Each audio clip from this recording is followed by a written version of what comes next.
Le mystère de Rennes-le-Château.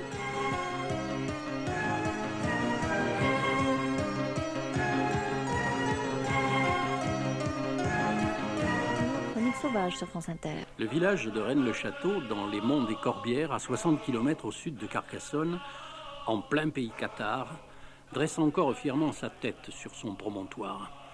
Des villages magnifiques comme celui-là, il y en a d'autres, bien sûr, dans cette région. Mais Rennes-le-Château est un lieu où l'histoire a rejoint la légende, où l'on navigue, dès qu'on y a pénétré, entre le réel et l'imaginaire. Il y a 28 ans, j'avais été attiré dans ce village étrange en compagnie d'une équipe tout aussi étrange qui cherchait des trésors et dirigée alors par Robert Charroux, écrivain et détecteur de mystères. Nous avions été appelés à Rennes-le-Château par Noël Corbu, qui avait une bien étrange histoire à nous raconter. De cette histoire, bien sûr, on en parlait peu à l'époque, elle ne dépassait pas le canton.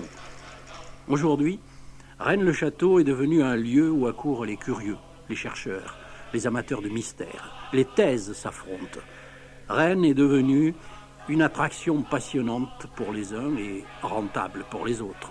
Les médias et le bouche à oreille ont forgé là une histoire de l'histoire, en quelque sorte, que je voudrais vous faire vivre et que je voudrais revivre moi-même 28 ans plus tard. Après la Deuxième Guerre mondiale, Noël Corbu était arrivé presque par hasard dans ce village et il avait convaincu une certaine Marie Desnarnaud de lui vendre sa propriété en rente viagère.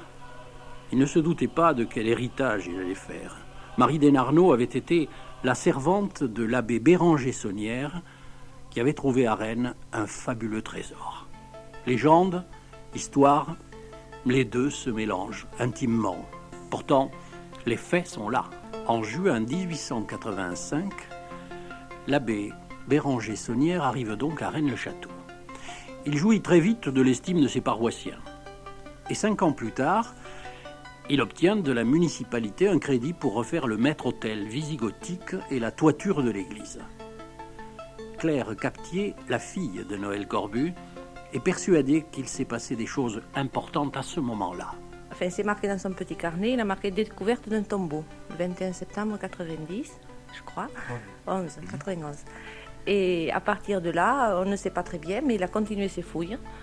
Il s'est enfermé dans l'église, il a changé les maçons qui étaient en train de travailler avec lui. Et on pense qu'il a découvert quelque chose de supplémentaire, peut-être quelque chose d'important. Alors ensuite, il a fouillé dans le cimetière jusqu'en 1895. Dans le cimetière cette fois. Dans le cimetière cette fois. Il a été interdit de fouille par le conseil municipal sur la plainte des gens du village, parce qu'il déplaçait les couronnes, les croix, les os. Il a construit un ossuaire justement pour recueillir les os. Et donc là, il cherchait encore quelque chose, sur une indication sûrement d'un parchemin.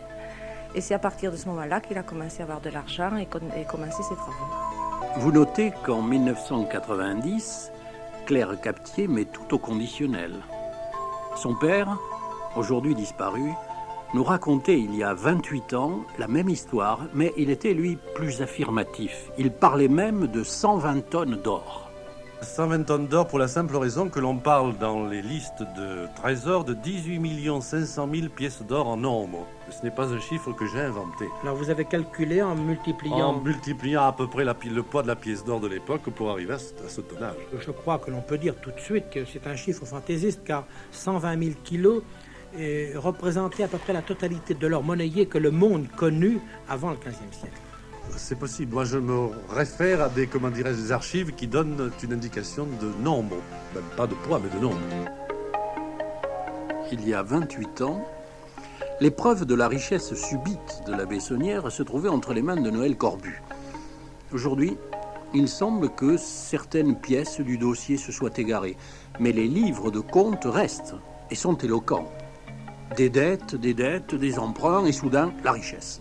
Non seulement il fait restaurer l'église, mais il fait réparer le presbytère, il fait construire la villa Béthanie avec un mur d'enceinte, une tour, un jardin à rocailles. Il achète de très beaux meubles, il organise des fêtes, il fait venir du rhum de la Jamaïque. Oui, on a les factures.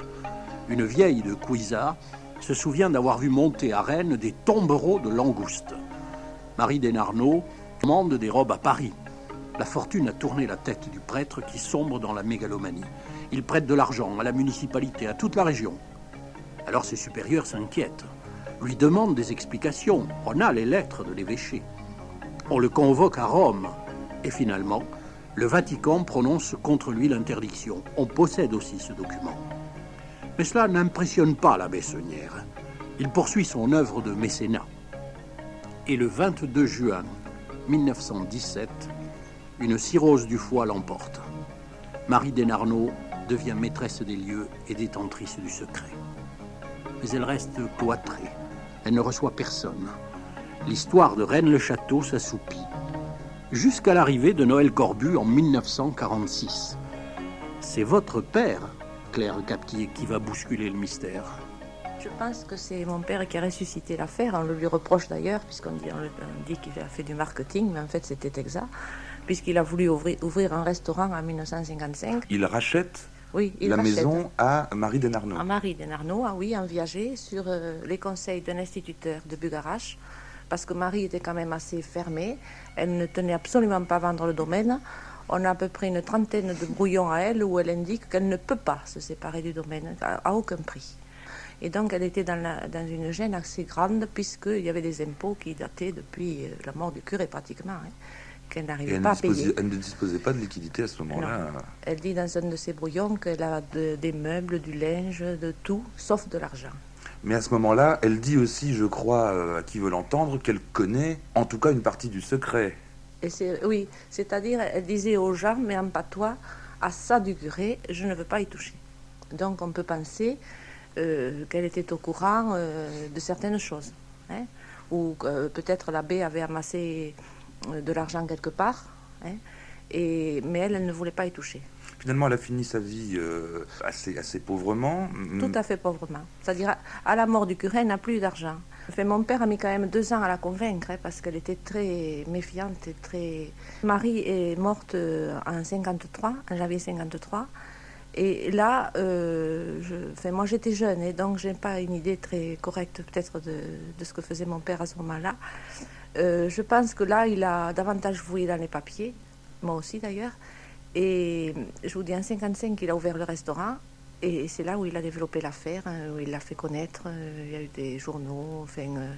Il a été fasciné à un moment par cette possibilité de marcher sur de l'or. Et petit à petit, on se rend compte qu'il savait pratiquement tout. Et même, il a eu entre les mains des documents que nous n'avons plus, mais que des gens nous ont affirmé qu'il avait.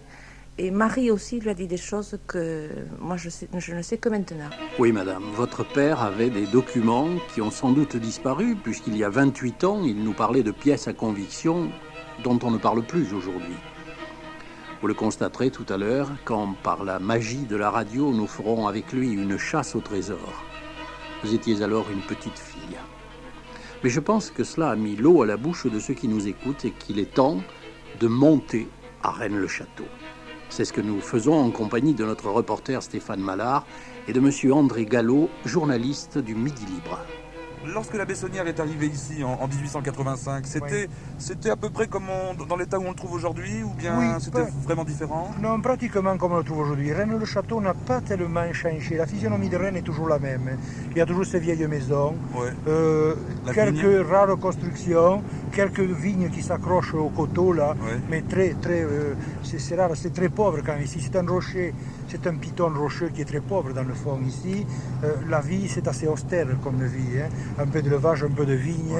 Ça s'est repeuplé un peu, il y a des gens qui sont venus habiter ici ou dans la région quand même, proche. Dans la région, oui. Dans la région, château même, non. Oui, il y a beaucoup de personnes qui sont venues s'installer autour, qui cherchent le trésor, parce que il faut bien le dire, on ne vient pas à Rennes-le-Château, on ne s'installe pas à Rennes-le-Château tout à fait par hasard. On vient à Rennes parce qu'on a une idée, c'est de chercher le trésor. Alors là, il y a juste à l'instant sur la gauche une pancarte « Bienvenue à Rennes-le-Château ». Et avec bien sûr l'argument touristique, l'église de l'abbé Saunière, voilà. Donc on rentre ici. Alors voilà le panneau, donc Rennes-le-Château. Oui, dès qu'on franchit ce panneau, déjà on est un peu on est un pris dans cette ambiance. Si on remarque bien, ce village n'est pas comme tous les villages. On a l'impression qu'on rentre dans le jeu de ce trésor. D'ailleurs, regardez. Je vais faire marche arrière là parce qu'il y a quelque chose d'étonnant effectivement. Oui, on vient de passer devant une pancarte. Les fouilles sont interdites sur le territoire de la commune de Rennes-le-Château. Alors déjà, on prévient les gens, on ne peut pas venir avec sa truelle. Hein. Non, c'est pas possible. Il faut dire que Rennes-le-Château, je crois que Paris, le sous-sol de Paris, enfin, on pourrait comparer pratiquement le sous-sol de Rennes-le-Château à Paris, au métro de Paris. Il y a autant de souterrains sous Rennes, faits par les gens presque, qu'à Paris. Parce que rares sont les gens qui n'ont pas creusé ici. Et alors, il y a des trous partout. Hein. Et sur la gauche, évidemment, l'exploitation touristique habituelle. Voilà, la cuvée du trésor, blanquette ancestrale, dégustation, vente. Voilà, prix de la bouteille, 23 francs. Il y a quelques années de ça, c'était relativement tranquille. On venait visiter Rennes, on montait, mais il est vrai que depuis un moment... Alors évidemment, nous sommes en semaine et en fin d'après-midi. Oui. Il n'y a pas grand monde. Non. Mais le week-end, c'est plein de monde. Ah oui, il y a énormément de monde. C'est par car maintenant qu'on vient. Et on se demande bientôt même s'il ne faudra pas faire monter la ligne SNCF ici. Monsieur Gallo, c'est donc le domaine de l'abbé. C'était sa propriété ici? Oui, c'est le domaine de la Vessonnière. Disons que c'est le domaine qu'a construit la Vessonnière. Quand il est arrivé ici, c'est un piton tout à fait rocheux. Il n'y avait absolument rien, que de l'herbe. C'est tout. Et là, nous sommes sur une sorte d'esplanade. Nous sommes sur son ancien parc. Alors, à droite, il y a son jardin particulier, du curé. Oui. La villa qu'il avait fait construire, la villa Béthanie. La fameuse villa Béthanie. La fameuse villa Béthanie, oui, qu'il réservait aux prêtres nécessiteux plus tard. Elle n'est plus habitée aujourd'hui. Hein. Elle est habitée par le propriétaire des lieux. Hein. C'est lui qui l'a acheté par M. Bition, qui est propriétaire des lieux. D'accord, mais il n'y est pas très souvent, je crois. Non, il est de passage. Et alors sur la gauche... Il habite ici. Ici, nous avons son parc, le parc personnel de Sonnière. Oui. Le belvédère qu'il appelait, l'enceinte qu'il avait fait construire, qui suit le contour de la colline. Oui. Et alors sur la gauche, la villa, la tour Magdala, la fameuse tour Magdala, où Sonnière avait installé sa bibliothèque. C'était son bureau en quelque sorte. Voilà, c'était son bureau. Avec un petit donjon, c'est un petit donjon, oui. Et au premier étage, il avait installé sa bibliothèque, qui était très riche, hein, ce qui paraît une très belle bibliothèque. Et au sous-sol, il avait aménagé une salle où il avait entreposé ses collections de cartes postales et de timbres. Parce qu'il faut dire que Sonnière était un collectionneur. Il avait des milliers de timbres de tout du monde entier et énormément de cartes postales dans la région. Il avait fait photographier un peu toute la région. D'accord. Et puis ce chemin-là, alors ce chemin, il est parcouru aujourd'hui par les touristes. Ah oui, les touristes aujourd'hui, disons, circulent, creusent. On creuse ici, là? On fouille partout. Ici, on fouille partout. Mais alors, chaque mètre carré est fouillé. C'est pas très autorisé, alors Non, c'est pas autorisé, mais on le fait quand même, parce que on pense qu'il y a toujours un trésor. Et de jour comme de nuit, on creuse. On creuse même avec des bulldozers ici. Oui, c'est fréquent. Tout le monde creuse ici. On vient de loin? On vient de très loin. On vient d'Angleterre, on vient d'Amérique, on vient d'Allemagne, on vient de partout. Beaucoup d'Anglais surtout, d'Anglais et d'Allemands, qui sont très passionnés par cette affaire, par les Cathares peut-être d'une part, mais aussi par cette affaire-là. Cette légende et ce mystère de Rennes-le-Château intéressent énormément les Allemands, les Américains, les Anglais. Alors, quand je vous disais tout à l'heure que Rennes-le-Château était comme Paris, presque on pourrait faire passer le métro, vous voyez, c'est un peu vrai, parce que regardez ici le trou qui a été creusé par des chercheurs de trésors. C'est gigantesque. C'est 5 mètres de profondeur, ça va très loin. Il y a des trous partout ici. On a même des anecdotes formidables. Un jour, des gens mangeaient, ils étaient assis à leur table, et tout d'un coup, ils ont vu dans un coin d'une pièce, les carrelages se levaient. C'était des chercheurs de trésors qui avaient loupé le coup. Ils croyaient tomber dans l'église, ils tombaient justement dans une maison qui jouxtait l'église de Rennes-le-Château. Alors. Voilà. Mais chose aussi très importante dans cet ancien musée, c'est la fameuse dalle des chevaliers. Dalle des chevaliers, cette dalle était placée face contre terre, d'où ce caractère toujours assez en bon état. Cette dalle était placée sous l'autel, devant l'autel de l'église que nous allons voir. Il fait environ 2 mètres sur 1, c'est une sorte de bas-relief. Oui, c'est un bas-relief. On dit 2 scènes de chasse. Alors là, il y a plusieurs hypothèses. Et en la soulevant, Sonnière aurait trouvé dessous des ossements et cette fameuse houle qu'on appelle ici, contenant des pièces de monnaie. et aussi un crâne percé d'une entaille rituelle. Autrement dit, ce qu'on aurait trouvé, c'est un peu le point de départ de ce qu'aurait trouvé Saunière. Après avoir visité le presbytère, transformé aujourd'hui en musée, nous arrivons devant la petite église, la célèbre église d'où tout est parti. Ici, nous avons évidemment ce qui frappe tous les gens, tous les visiteurs qui viennent ici à Rennes-le-Château. La première chose qu'on voit sur ce fronton, terribilis est locusiste. Ce lieu est terrible. Alors voilà. Oh là là là là, c'est coloré, c'est incroyable. Voilà. Dès qu'on rentre dans l'église, qu'est-ce qu'on voit sur la gauche pour se signer? 4 anges qui se signent et qui sont supportés. Le bénitier sont supportés par quoi? Par un diable, par Asmodée. Alors voilà le diable. Voilà le fameux diable de Rennes-le-Château que tout le monde trouve hideux, ou à qui on trouve beaucoup de choses, et qui dans le fond est un diable comme on peut en rencontrer d'autres dans d'autres églises, qui n'a rien de...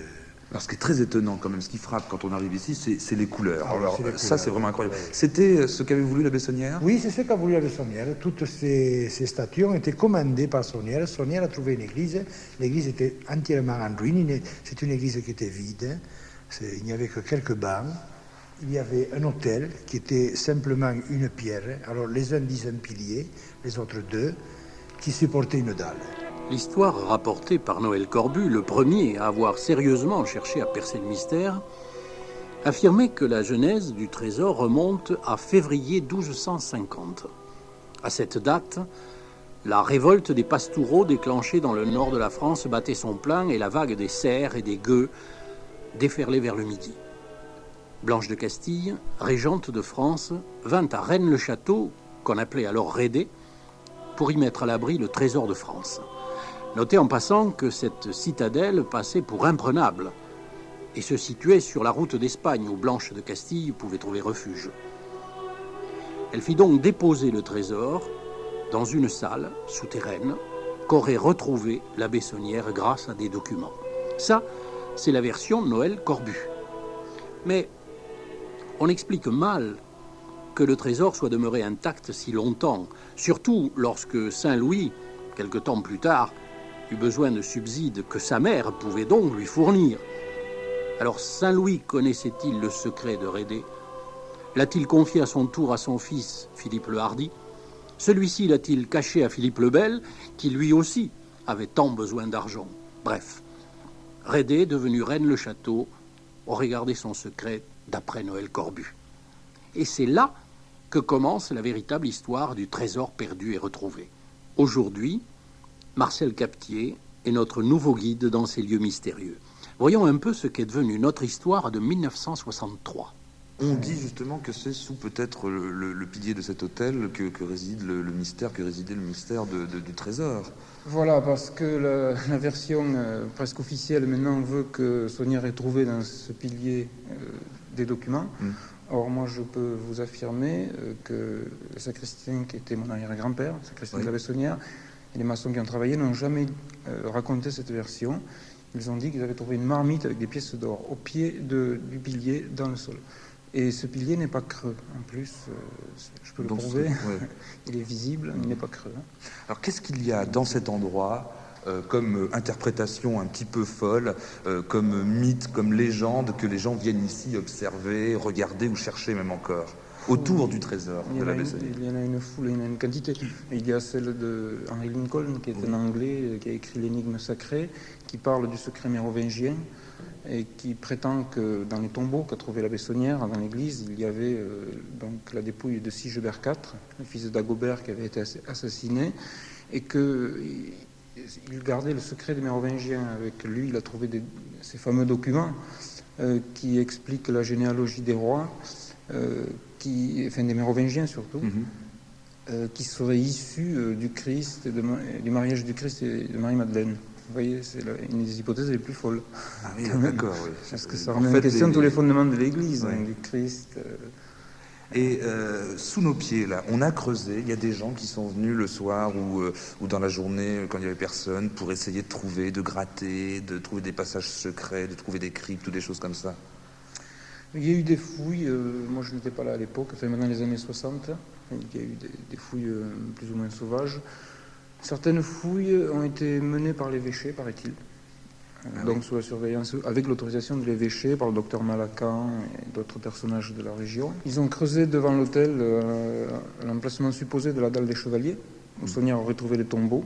Et puis au bout d'un mois, ils ont tout refermé en disant qu'il n'y avait rien. Il a paru un rapport d'ailleurs sur ces fouilles où il n'y a rien d'important, ils n'ont rien trouvé. C'est ce qu'ils disent. C'est ce qu'ils disent. C'est ce qu'ils disent. Ouais. Parce qu'évidemment, il n'y a pas eu de témoins du village dans ces fouilles. Donc on peut estimer qu'il y a un doute. On peut supposer qu'il y a un doute. Oui. Il est peut-être temps dans cette église de dire un acte de contrition. Oui, nous avons été de ceux qui, en 1963, ont fouillé dans cette église, qui ont passé au détecteur de métaux le sol, les murs, les piliers, les statues. Nous étions alors, avec Noël Corbu, plongés dans cette ambiance de mystère. Voici ce qui s'est passé notamment le 12 mars 1963 à minuit dans cette église alors abandonnée. Sous le maître-autel, il n'en fallait pas plus pour que notre ami Charroux prenne son détecteur et pénètre dans l'église de notre cher abbé. Le voici maintenant en ordre de marche. Son détecteur en main, nous approchons près de lui, il se trouve près du bénitier de l'entrée représentant un diable, où la tradition ou la légende voudrait qu'un souterrain se trouve... Doucement. Doucement. Ramenez le détecteur vers moi. Un souterrain partirait sous les pieds du diable. Vous trouvez quelque chose? Bien, oui, mais... Ah, ben mais naturellement, j'ai quelque chose. Restez là, vous serez gentil. Hein? Voilà. Et ne bougez pas avant que je vous le dise. Alors, vous voulez vous rapprocher du diable. Doucement. Ici. Attendez, vous voyez, éloigné, écarté. Rapprochez maintenant. Bon, il y a donc une partie métallique ici, mais ça ne peut guère être le trésor à moins de le tirer sur le bénitier. Alors, voulez-vous tourner autour du puits du bénitier? Il y a déjà de la ferraille. Ah, ben c'est peut-être ça, oui. Alors, écoutez, ben, quand on approchera, on la sentira. Voulez-vous approcher, voir? Ah, ben voilà. Voilà, c'est la ferraille. Bon, alors, faisons, si vous voulez, on va faire la nef en longueur. Vous passez toujours à la même distance. Oui, vous partez d'ici. On va faire toute la nef jusqu'au maître-autel. Et vous passerez la palette toujours à environ 30 à 40 cm au-dessus du sol. S'est-il donc passé à la fin du siècle dernier dans cette église? Voici la version que nous donnait alors Noël Corbu. Lorsque l'abbé Saunière commença la restauration de son maître-autel, le maçon, dont on connaît le nom, Babon, découvrit dans l'un des piliers des rouleaux de parchemin écrits en vieux français et en latin. Le lendemain, l'abbé décide d'arrêter les travaux. Il part pour Paris et consulte des spécialistes à qui, par prudence, il ne confie ses documents que par fragments. Il a alors la certitude qu'il s'agit du trésor de la couronne de France. Mais le point de la cachette reste inconnu. Alors, l'abbé retrousse ses manches et tout seul, la nuit, se met à sonder son église. Rien. Il ne trouve rien. Une nuit, il passe dans le cimetière et se livre à un mystérieux travail sur une pierre tombale. Et ses efforts sont récompensés. Le puzzle est reconstitué. Les inscriptions de la pierre lui ont livré de secrets. Aujourd'hui, les curieux, les chercheurs font les mêmes gestes. Et notre reporter, Stéphane Mallard, qui était il y a 28 ans un tout petit garçon, pose les mêmes questions. Alors voilà donc le cimetière. Alors, la tombe de l'abbé, elle est où? Elle est à quel endroit? Elle est au fond. Là-haut, on va y aller alors. Dans ce cimetière, avec Noël Corbu et les chercheurs de trésors, nous avions travaillé les nuits des 14, 15 et 16 mars 1963. Écoutez. Alors la dalle de la comtesse, c'est ceci, c'est ce que nous voyons là. La dalle de la comtesse, c'est cette dalle qui est là, qui est absolument vierge de toute inscription, puisque le curé les a burinés d'une façon parfaite. Maintenant, je pense qu'on arrivera peut-être dans un certain temps à refaire réapparaître ces inscriptions avec des procédés un peu spéciaux. Chimiques? chimique et surtout optique. On a là aussi beaucoup creusé, j'imagine, on a beaucoup cherché de réponses à ce mystère dans ce cimetière. Dans le cimetière, non, dans le cimetière, il n'y a que le fossoyeur qui est autorisé à creuser. Oui. Je suis moi-même fossoyeur, donc je suis le seul à creuser. Je fais des fosses, malheureusement. Bon, vous n'avez jamais trouvé de trous clandestins non, jamais. Il y a eu simplement une profanation de tombes. Ah oui. Celle-ci, la tombe de la Bessonnière, a été ouverte par des inconnus une nuit. Et c'était en quelle année ça? Je pense il y a 3 ans. Ah oui. 87, je crois. Je ne suis pas très sûr des dates. C'est pour ça qu'on l'a déplacé là, comme on va sur le. Il y a des gens qui sont entrés non, là. Voilà, ils ont ouvert le panneau qui était en marbre, ils l'ont cassé.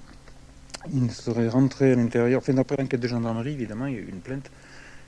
Ils auraient fait un rituel. Enfin. Ah bon? Sur la tombe, dernièrement, il y a 2 ans, il y a eu dans la nuit un rituel. Le lendemain, on a trouvé de la cire, des bougies qui avaient brûlé et une fleur de lys qui était posée. Vous paraissez... dû à l'ignorance peut-être du graveur ou des erreurs. Hein. Vous paraissez assez prudent par rapport à toutes ces légendes-là. Qu'est-ce que vous pensez un petit peu de la tournure que prennent les événements aujourd'hui? On a l'impression que c'est quand même du délire complet.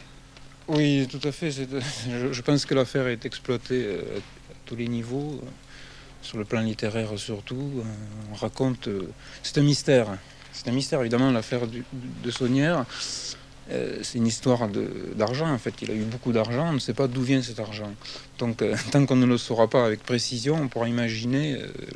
on pourra donner n'importe quelle forme à ce secret. Et puis il y a tous les ingrédients pour construire une magnifique légende, quoi, en fait. Hein. Il y a l'or, il y a l'église, qui est un lieu mystique, et puis il y a des personnages un peu curieux, il y a quand même une vraie histoire étonnante. Tout est en place et ça marche encore aujourd'hui.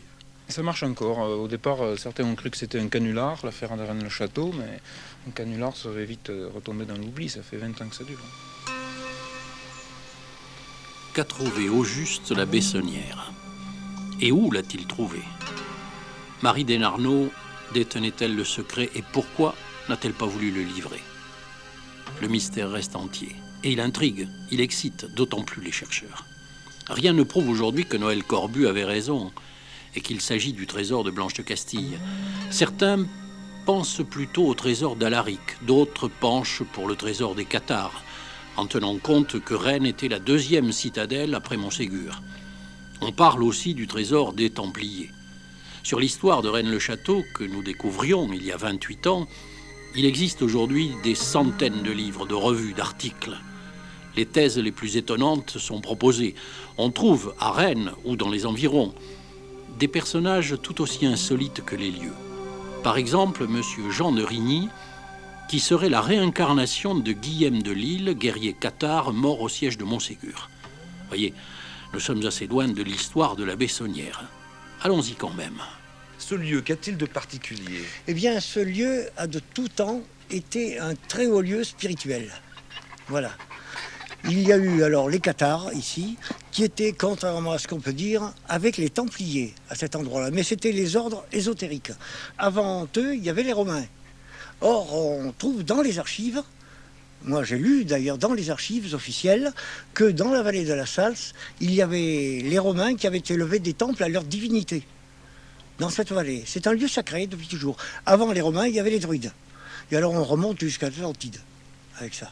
Pour ceux qui sont au courant de l'entité planétaire, c'est un des centres de force de l'entité planétaire. C'est-à-dire c'est le chakra de la rate, ici. D'ailleurs, il y a des vibrations terribles. J'ai vu des gens qui ne peuvent pas rester ici 5 minutes. Ils sont obligés de foutre le camp. Ils se sentent mal. Hein. Ah, ils se sentent mal. Mais en plus, il y a la question des mondes parallèles qui vient se greffer là-dessus. Alors vous seriez peut-être dans ce champ branché sur un des mondes parallèles alors? Il y a, comme on pourrait dire, une centrale.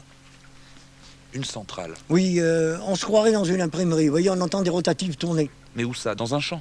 Ah non, de partout, hein, dans toute la propriété. Là, tout est autour de nous, même ici où nous sommes? Ah oui, même en dessous. Ça, c'est ce que vous entendez? Voilà. Ça a été enregistré quand? Oh, il y a combien? 1 an, je crois, à peu près, vous voyez. Et comment vous avez fait avec un magnétophone à bande, simplement, et vous avez mis le micro... J'ai mis le micro partir dans le salon. Dans le salon? C'est dans le salon, ça. Oui, par terre. il y a vraiment effectivement des rotatives d'imprimerie. Oui. Hein. Exactement, oui. Oui. Et alors, est-ce que vous avez un début d'explication pour ça, pour ces bruits-là? Eh bien, nous sommes sur une base d'OVNI, ici. Parce que nous avons pris des photos d'OVNI. D'ailleurs, cet ami-là, qui est ici, Léon, qui ne croyait absolument pas aux soucoupes volantes et aux ovnis, un beau jour, il en a vu un, là. C'était un vaisseau mère qui est resté pendant 4 heures. C'est pas 5 minutes, là. Ah oui, alors c'est-à-dire que ce lieu est aussi un lieu de rencontre pour des objets volants non identifiés. Oui, absolument. Mais c'est incroyable que dans un seul endroit, on trouve autant de choses étonnantes et irrationnelles. Ben, dans un certain sens, oui, mais dans un autre, non.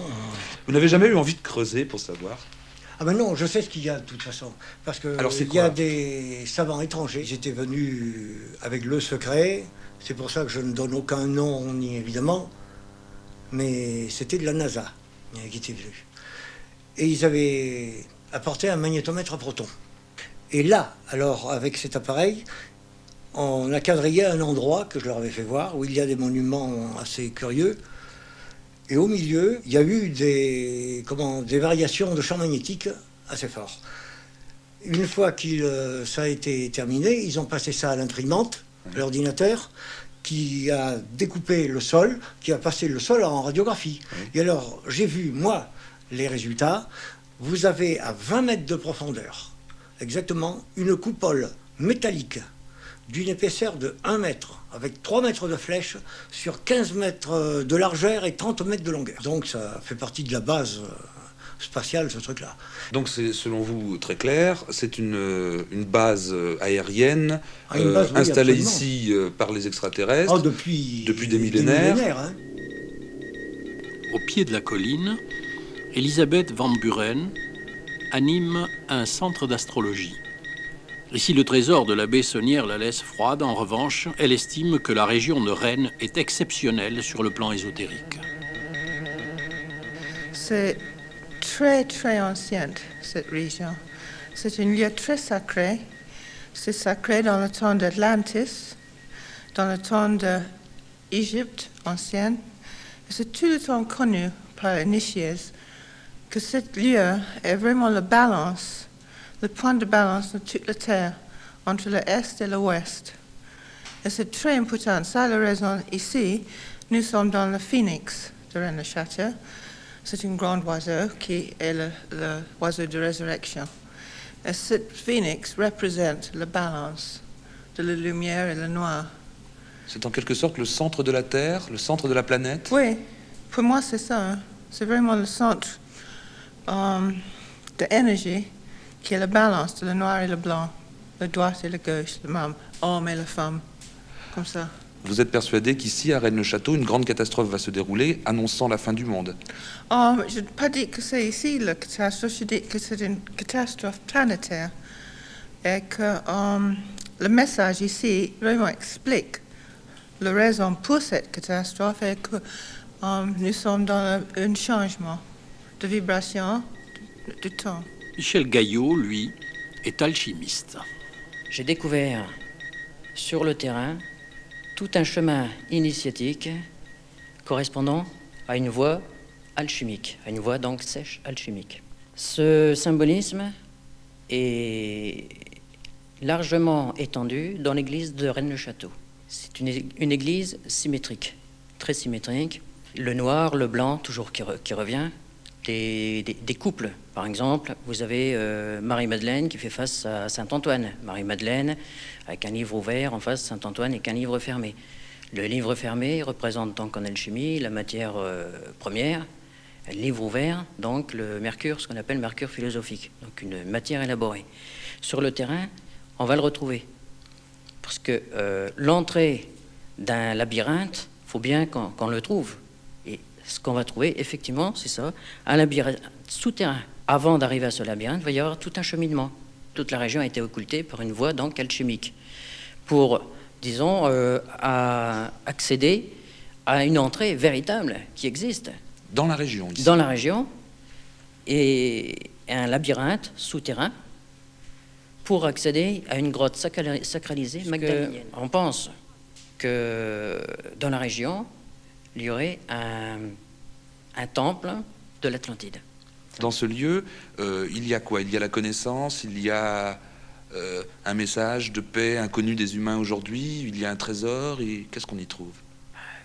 Dans ce lieu, c'est en quelque sorte, si vous aimez mieux, la connaissance de la loi du cosmos, la grande loi du cosmos, connaissance du temps et la possibilité à l'homme de passer dans une autre dimension.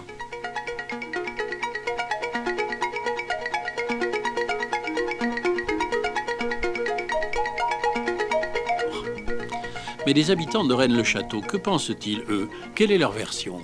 Les gens de Rennes-le-Château, bon, pour eux, pas de mystère, il y a eu un trésor et il aurait été épuisé. Bon, parce que tout le monde dit que l'abbé, sur la fin de sa vie, n'était pas riche, hein, contrairement à ce qui a été écrit par certains auteurs où il avait des projets faramineux de construction en tête. Alors, il aurait trouvé un trésor, il aurait épuisé, point final. Hein. Pour les gens du village, je crois que ça se résume à ça. Hein. Bon, qu'il y a eu un trésor... ils ne le contestent pas, hein. Il fallait bien qu'il y ait une explication, pour eux c'était celle-là.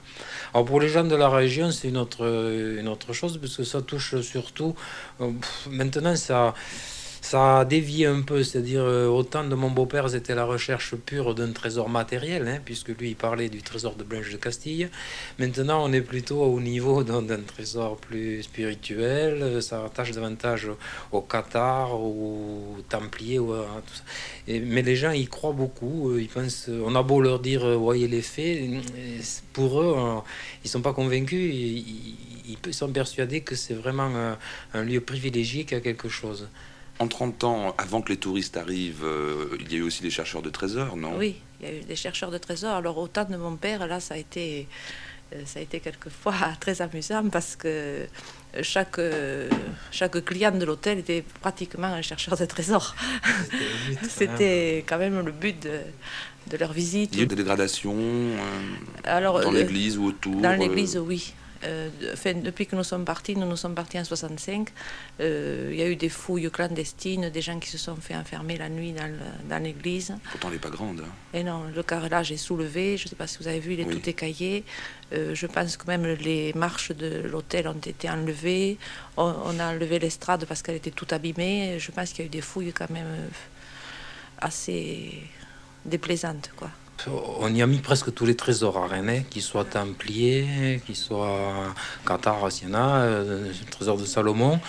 Et ce trésor sert en principe à appuyer des revendications donc de généalogie, puisque certains parlent donc des Mérovingiens et d'autres vont juste plus loin puisqu'on remonte jusqu'à Jésus-Christ. Hein. Ça, c'est l'hypothèse qui est la plus osée, si on peut dire, mais enfin qui est la plus connue, et sur laquelle on ne peut pas donner notre accord. Hein. Mais ces personnes qui écrivent tout ça, est-ce que c'est parti uniquement de leur imagination? C'est là le problème, parce que je parle pas de Jésus, mais enfin il y a quand même des coïncidences bizarres, il y a des choses qui font réfléchir quand même. Hein. Quelle idée vous avez derrière la tête?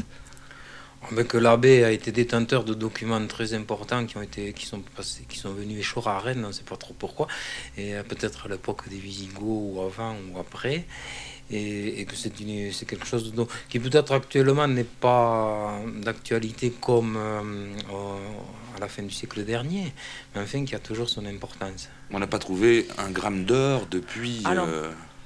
depuis 30 ans, des 40 pièces, ans. oui, des pièces, on trouve des pièces comme partout, puisqu'il y a toujours les gens avec les détecteurs de métaux et qui trouvent quelques pièces, mais pas plus qu'ailleurs.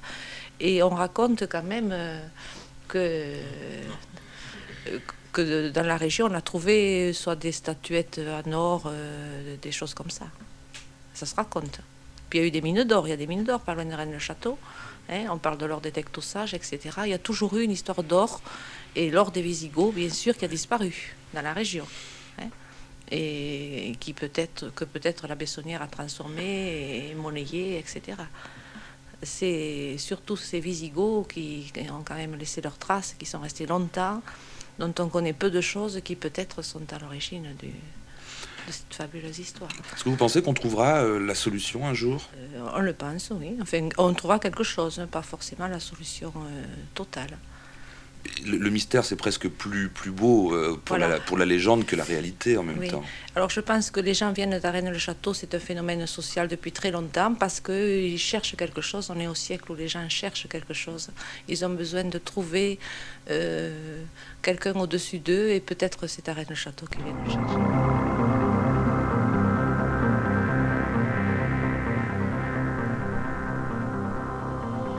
Personnellement, je pense que c'est vous qui êtes le plus près de la vérité, Madame Claire Captier. Votre père, Noël Corbu, a beaucoup cherché. J'en suis témoin. J'ai été l'un de ceux qui sont venus il y a longtemps pour percer le mystère et je n'ai pas trouvé la moindre pièce de monnaie. Faut-il confesser que ce sont quand même sans doute nos émissions de radio de 1963 qui ont déclenché cette vague déferlante de chercheurs sur Rennes-le-Château. Par l'évocation, nous allons parfois au-delà de la réalité. Devons-nous nous sentir coupables? Je ne crois pas. À notre époque si matérialiste, nous avons besoin de plus en plus de rêves.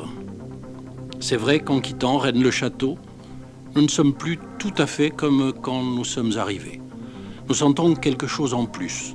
Cela peut s'appeler le poids de la légende, des croyances, du mystère. Il y a dans cette région quelque chose qui nous tire vers l'irrationnel. N'est-ce pas, André Gallo?